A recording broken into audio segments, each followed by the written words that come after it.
Hi and welcome to Healthy Life Hacks. I'm Jennifer Jeffries, the present day wise woman. I'm a realistic naturopath coming to you from the surfing beaches of Australia.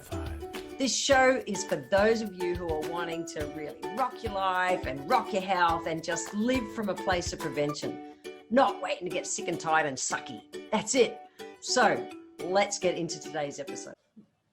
Welcome to part 2 of my Great Skin podcast. In the previous episode, part 1, I talked all about how to protect your skin, how to make sure that you're eliminating effectively for your skin, and also how to renew your skin cells. Remember, I talked about the brick wall and the skin cement, which is your essential fatty acids, the good fats.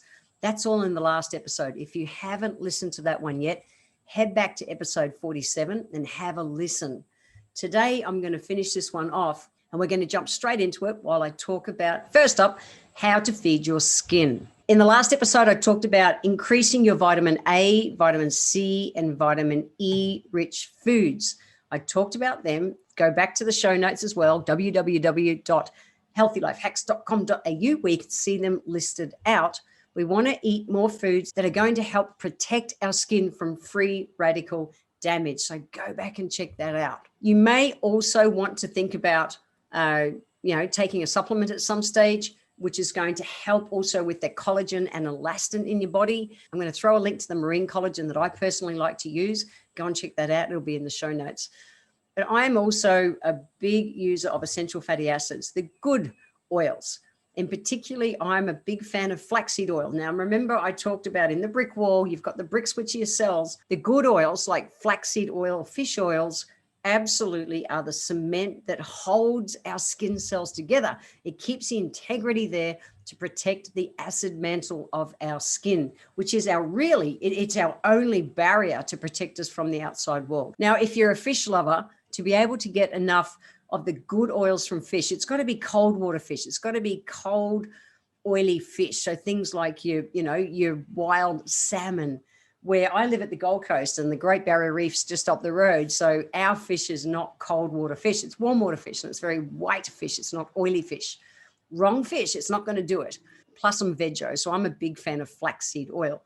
So flaxseed oil is rich in omega-3 essential fatty acids, and that helps to make excellent skin cement, which is what you want to do to be able to keep those skin cells stuck together properly. We also want to avoid hydrogenated oils, trans fats. Now, in episode 42, go back and have a listen to it, because I talked all about how to make healthy butter and how to avoid the hydrogenated trans fats, the bad fats in our diet. So go back and check out episode 42. We also want to reduce sugar. I'm all about eliminating, but I'm also a very realistic naturopath. So reducing is important. And if you want to know more about all the individual sugars, go to episode 32, where I tell you all the different kinds of sugars and their impact on your body. I've already talked about so many things, but so many more things in my brain to share with you yet. Lots more podcasts to come. But yeah, go back and check out 32 if you want to learn everything about sugars. We also want to increase our protein intake. So we want good, clean protein, guys, close to nature. So it's about, I'm vegetarian. I'm a big fan of all the plant-based kind of proteins, but I don't mind if you choose to eat animal, that's fine, but you want grass-fed, close to nature.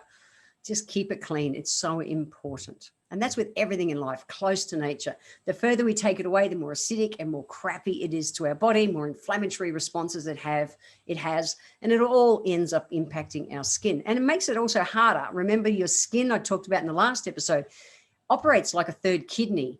It is the biggest eliminating organ in your body. So if you're eating crap, trust me, your skin's going to pay the price.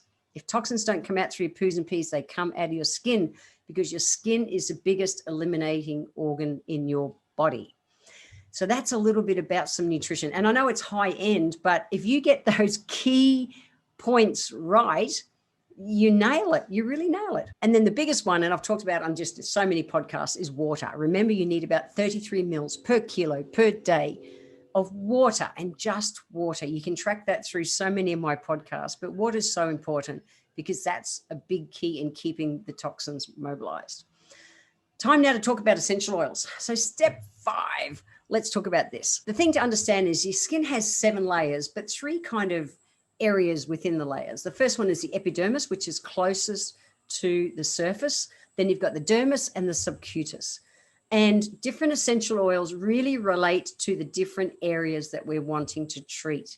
Now, the epidermis, the surface, it's more things like your citrus oils, things like bergamot, lemon, rosemary, orange, tea tree, and rose essential oils. Excellent for that. The thing to remember is that bergamot essential oil is a phototoxic oil. You don't apply that in a body oil and then head out into the sun, or you have a chance of increasing the chances of you sunburning. That's just a side note, guys.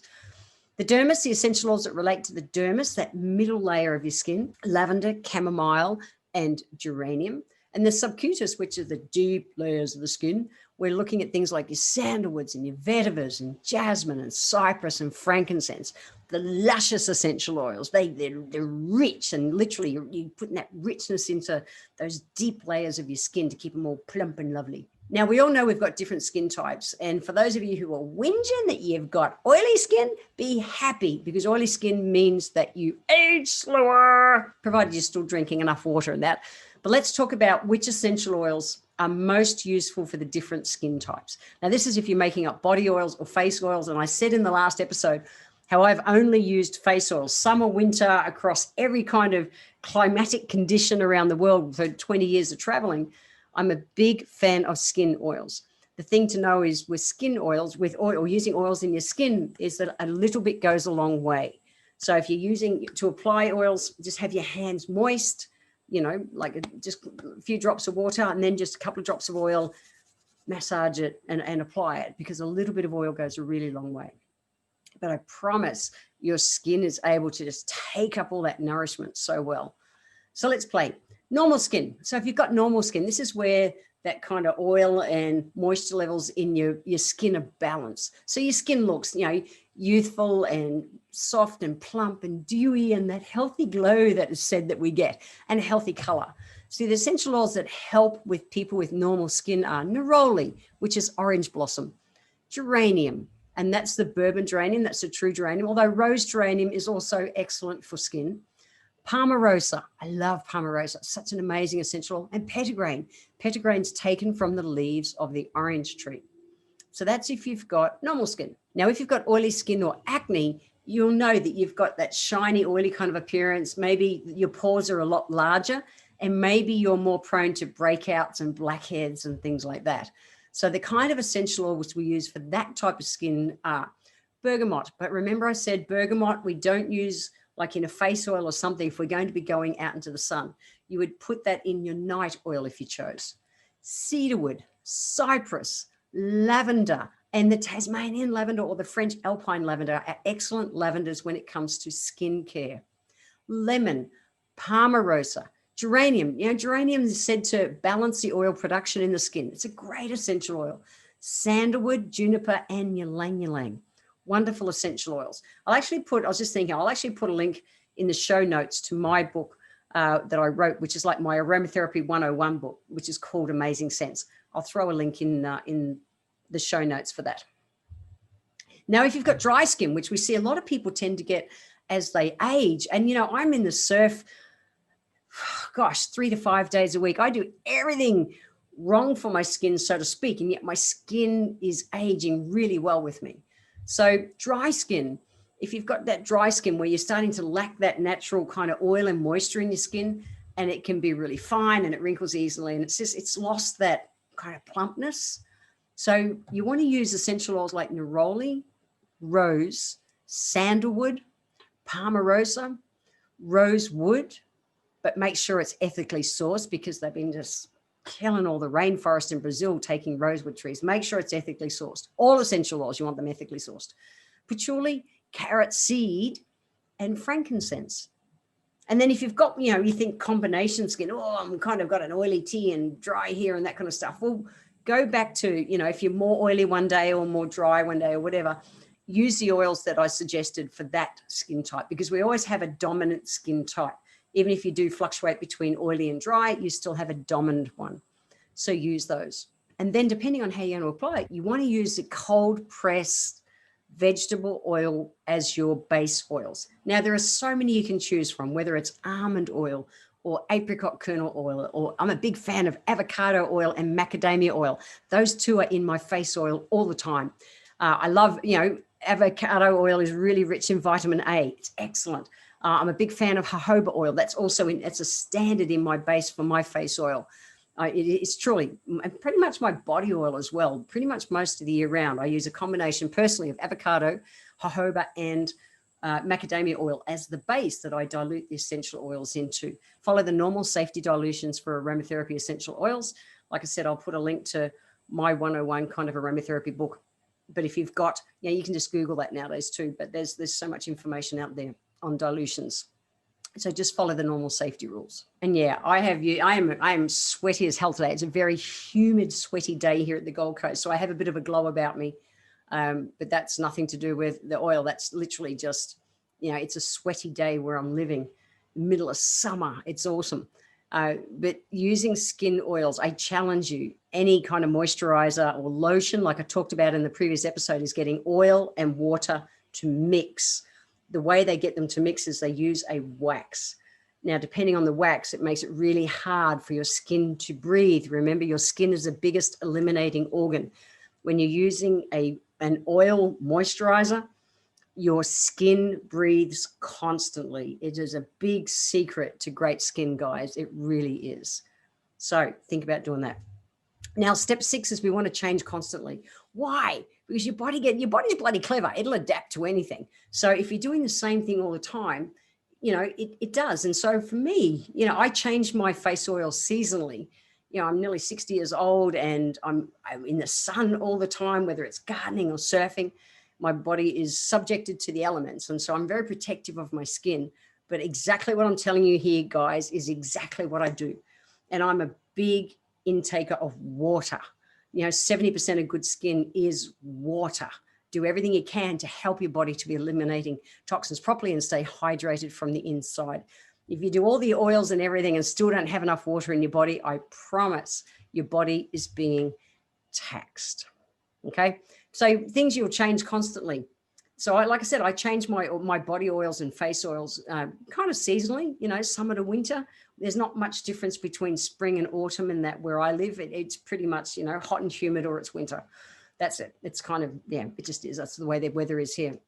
The kind of things that I'll vary are which cold pressed vegetable oils that I use as a base oil. So whether, if I am going somewhere where I know it is a lot colder, in winter and stuff, I'll use more macadamia because it's a much richer base. If I'm, going to be up in tropical North Queensland, I remember when I lived up in North Queensland, I used a lot more apricot kernel. It's a much finer oil. So it just depends on what you're wanting to use. If I've had a session out in the sun, like if I've had a big surfing session, I'm a big fan of aloe vera.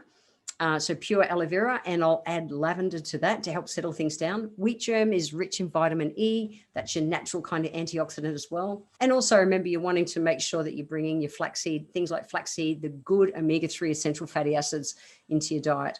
You want to be having them, I use more in winter because the air is naturally drier. And I like to live in humidity. Actually, if you live somewhere where it's humid, your body also ages slower, provided you have enough of the water that you're doing. So good oils are really important too, guys. Track down a good version of a flaxseed oil. Always keep it stored in the fridge. And if you use fish oil, same deal. Keep them stored in the fridge.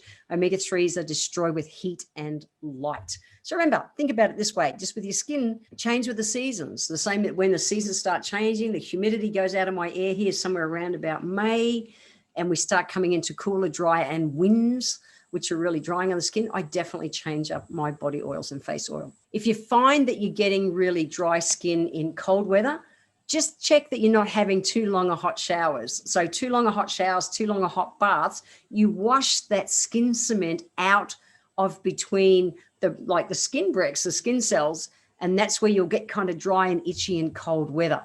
If you're getting dried lips, you need extra protection. Now, I'm a big fan of beeswax kind of lip balms. I just am. I like beeswax, close to nature.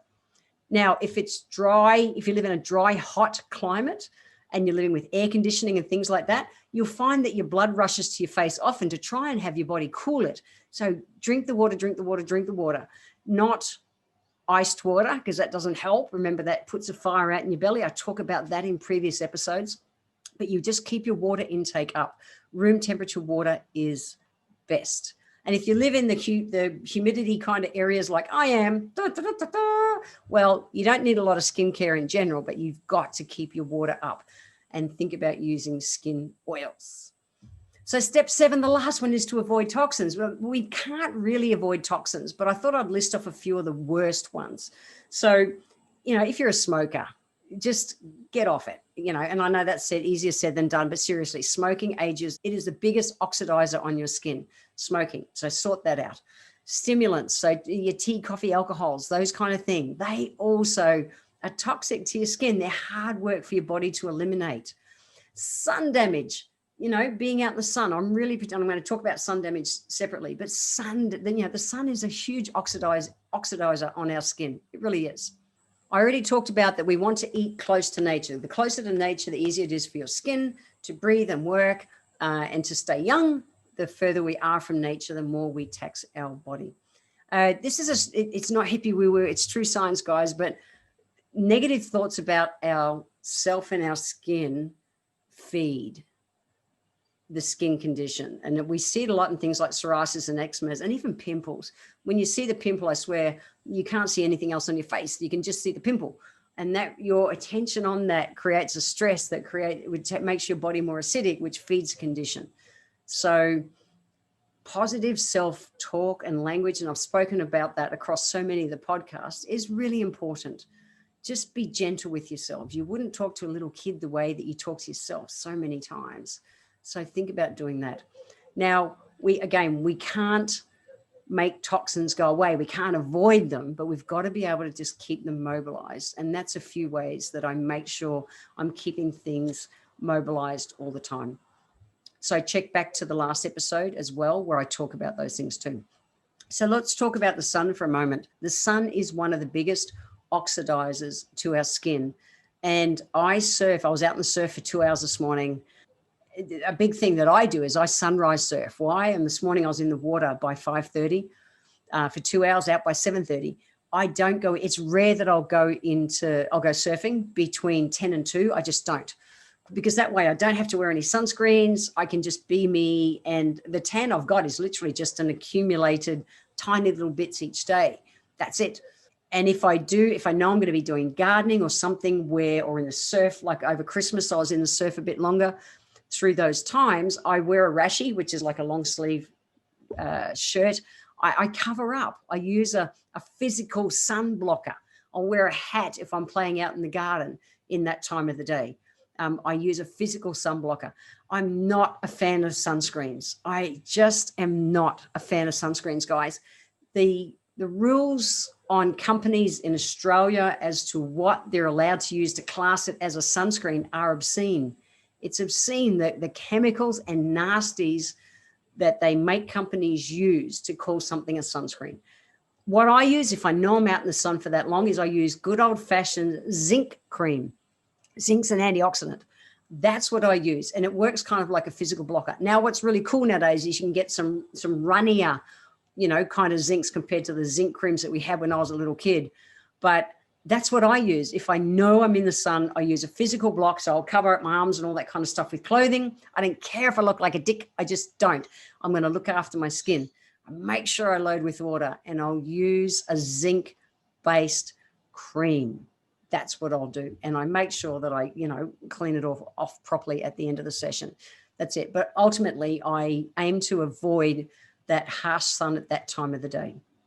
So I have covered so much in these 2 podcasts, guys. I really encourage you, as the Healthy Life Hacks, just to go to the show notes. Go to www.healthylifehacks.com.au.